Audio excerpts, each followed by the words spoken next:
Üdvözöllek, Ignátko János vagyok, ez az éndöntök.com oldal.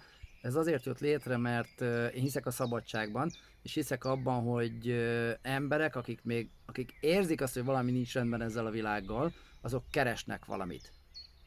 És az a dolog ugyanúgy keresi őket is nyilvánvalóan, de ha te például az ember, hogy keresed, tudod, hogy valami nem stimmel, mint a Matrixban Neo, tudod, hogy valami nem stimmel a világban, de nem tudod mi az, nem tudod mi az a Matrix, nem tudod, hogyan akarsz ebből kiszakadni, akkor ez az oldal azért jött létre, mert az egész oldalt egy régi filozófusnak, Herakleitosnak a mondatára építettem, illetve találtam ki.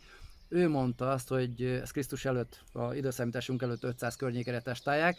Ő mondta, hogy egyetlen egy dolog van a világban, ami állandó, és az nem más, mint a változás. Tehát a folyamatos változás van a világban. Ha te nem alkalmazkodsz a változáshoz, akkor elmegy melletted a világ. És inkább alakítsd és formáld a változást, mint elszenved. Mert ha te alakítod, akkor te irányítod. És irányítani mindig jobb, mint elszenvedni valamit, mint a téged irányítanak. Juhász akarsz lenni, vagy birka. Jó? Ez az oldal ezért jött létre. Nézd végig nyugodtan a videókat, amik itt fönn vannak, hitvallások saját magamról, illetve a világképemről. Ha valamelyik is szimpatikus, akkor beszéljünk róla.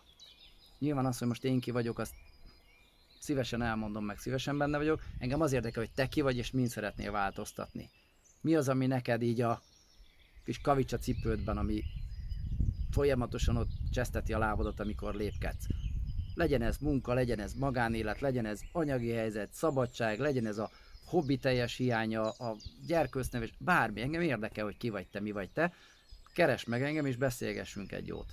Aztán vagy kisütünk együtt valami jót, vagy pedig megyünk mindannyian tovább az utunkon. További kellemes szép napot, szervusz!